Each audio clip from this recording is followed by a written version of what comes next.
permukaan menggunakan 2 heli, satu dari TNI Angkatan Udara dan satu dari Basarnas.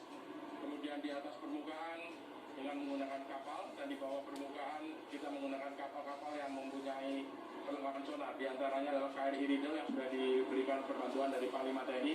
Tadi malam sudah bergerak, ada Baruna Jaya dan ada dari Kosa sendiri yang sudah bergerak. Pesawat TNI Angkatan Udara mendapatkan visual tumpahan minyak di lokasi yang diduga tempat jatuhnya pesawat SJ-182. Tumpahan minyak yang diduga berasal dari rangkaian pesawat ini terlihat di sekitar Pulau Lati beserta sejumlah material yang masih utuh. Liputan CNN.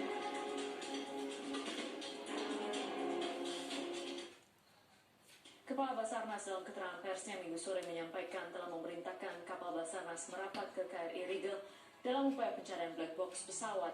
Sementara itu, Kepala KNKT juga menyerahkan alat pencari sinyal black box yang nantinya akan digunakan oleh para penyelam. Setelah memperoleh lokasi yang diduga kuat lokasi black box pesawat Sriwijaya Air penerbangan SJ-182, Kepala Basarnas Marsikal Madya Bagus Purwohito telah memerintahkan kapal KN SAR Sadewa untuk merapat ke KRI Rigel. KN SAR Sadewa membawa sejumlah alat dari Basarnas dan KNKT berupa ping locator guna membantu upaya pencarian black box. Black box sendiri terdiri dari 2 alat, yakni Flight Data Recorder atau FDR dan Cockpit Voice Recorder atau CVR. Lokasi keduanya disebut sudah terlacak dan telah ditandai. Kita meyakini bahwa itu black box karena pancaran atau transmit demonstrasi hanya ada dari 2 alat tersebut. Dan saat ini KN SAR Basudewa dari Basarnas telah membawa peralatan dari Basarnas dan KNKT yaitu Direction Finder merapat ke KRI Rigel dan sudah on board untuk segera menindaklanjuti melaksanakan pencarian black box tersebut. Sementara itu, Ketua Komite Nasional Keselamatan Transportasi Suryanto Cahyono menyampaikan telah menurunkan portable pong finder yang nantinya akan digunakan oleh para penyelam dalam upaya pencarian black box. Kita sekarang sudah mengetahui posisi dari kedua black box tadi, dan KNKT menurunkan 3 alat pinter finder dan sudah berada di KRI Rigel dan segera akan dilaksanakan pencarian oleh para penyelam dengan menggunakan portable finger finder. Temuan black box dalam waktu dekat ini diharapkan dapat mempercepat proses investigasi penyebab jatuhnya pesawat Sriwijaya Air yang tengah dilakukan KNKT. Arya Dita Utama, Andra Anhar, Jakarta. Untuk mengetahui perkembangan terkini, sudah terhubung dengan koresponden CNN Indonesia Arya Dita Utama. Saat ini berada di Pelabuhan JICT 2 Tanjung Priok. Dito, seperti apa perkembangan terkini malam hari ini? Ya, halo, selamat malam Putri. Memang dapat saya informasikan bahwa tadi sekitar pukul 19.30 waktu Indonesia Barat, Kepala Basarnas Marsikal Madya Bagus Purwohito kembali menyampaikan keterangan pers di mana dia menyampaikan evaluasi proses pencarian dan pertolongan yang telah dilakukan pada hari ini. Di mana tadi Marsikal Madya Bagus menyampaikan bahwa sampai saat ini sudah hari ini tim sudah berhasil mendapatkan 10 kantong yang berisi serpihan badan pesawat, terus kemudian ada 16 bagian pesawat besar yang sebagian besar juga masih ada berada di belakang saya saat ini. Dan selain itu juga ditemukan 10 kantong jenazah yang berisi bagian tubuh dan juga bagian korban tubuh dan serta 5 potong pakaian. Sementara itu saya dapat informasikan juga bahwa untuk hari ini sendiri tadi Direktur Operasional Basarnas yaitu Brigjen Rasman juga mengatakan bahwa hari ini telah dikerahkan lebih dari 2.000 personel atau lebih tepatnya 2.123 personel yang berasal dari awak kapal, awak pesawat, rescuer, penyelam, dan juga tim medis yang ada di lokasi JICT ini sendiri yang telah mengerahkan sebanyak 50 kapal, baik itu kapal KRI atau kapal dari KPLP, kapal Basarnas, dan juga 100 kapal kecil yang berupa misalnya kayak kapal karet, 12 pesawat, dan juga ada sekitar 8 mobil ambulans yang telah disiagakan.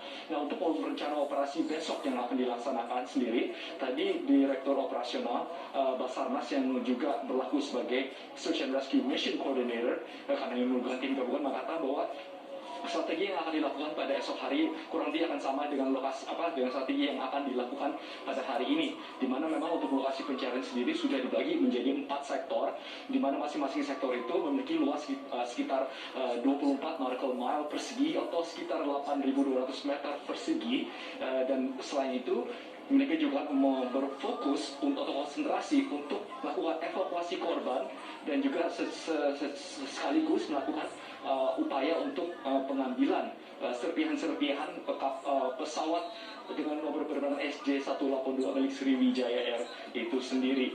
Nah, mungkin dapat saya informasikan juga bahwa untuk besok memang katanya akan sedikit sama, tapi mereka akan melebarkan sedikit wilayahnya ke arah selatan, terutama ke arah pesisir, karena memang arus laut itu sendiri sedang berat ke arah selatan. Begitu, Putri. Baik, terima kasih Aryadita Utama dari Pelabuhan JICT 2 Tanjung Priok, Jakarta Utara. Dan selanjutnya, untuk mengetahui perkembangan terkait pencarian korban, prosesnya apakah masih berlangsung sampai malam hari ini, sudah ada produser lapangan CNN Indonesia Irin Wardani. Saat ini berada di atas KRI Gilimanuk di perairan Kepulauan Seribu. Irin, tepatnya di mana Anda sekarang berada, dan apakah evakuasi malam hari ini masih dilanjutkan? Ya, selamat malam Putri. Ya betul, saya berada di atas kapal KRI Gilimanuk sendiri dan kami berada di perairan Kepulauan Seribu, tepatnya di antara Pulau Lancang dan Pulau Laki, di area yang menjadi titik pusat pencarian pesawat Sriwijaya Air SJ182. Nah, pencarian tadi pagi dimulai sekitar pukul 8 pagi dengan melibatkan personel gabungan dari Denjaka, kemudian tim penyelam TNI AL, dan juga Kopaska, dan juga satuan-satuan lainnya yang tergabung. Dan area pencarian tadi pagi dimulai sekitar 2 mil dari titik yang diperkirakan menjadi titik hilang kontaknya pesawat Sriwijaya Air. Nah, pencarian berlangsung hingga pukul 6 sore, seperti itu Putri, dan pada pukul 6 sore itu berhenti total, tidak ada pencarian hingga malam hari karena cuaca tidak mendukung, karena tiba-tiba tadi mendung dan sangat gelap sekali dan sempat hujan walaupun tidak deras, dan ombak di permukaan cukup tinggi. Hambatan dari tadi pagi hingga siang atau sore hari pencarian adalah jarak pandang, karena menurut pengakuan para penyelam sebenarnya kedalamannya tidak terlalu dalam, sekitar 18-20 meter kedalaman pencariannya mereka, dan di kedalaman-kedalaman tersebut sudah bisa ditemukan puing-puing dari pesawat Sriwijaya Air. Namun jarak pandangnya hanya kurang dari 2 meter karena laut di perairan di Pulau Seribu ini penuh dengan lumpur, sehingga goyangan sedikit saja atau hentakan sedikit saja itu membuat lumpur naik dan mengganggu daya lihat mereka. Nah Putri, kemudian banyak sekali dari tadi pagi hingga sore hari puing-puing pesawat yang sudah dikumpulkan, yang salah satu terbesarnya adalah turbin pesawat Sriwijaya Air 182 Putri. Baik, terima kasih Irin Wardani dari perairan Kepulauan Seribu. Terima kasih. Dan 16 orang korban longsor di Sumedang, Jawa Barat telah dievakuasi, 13 diantaranya dalam keadaan meninggal dunia. Selengkapnya setelah jeda.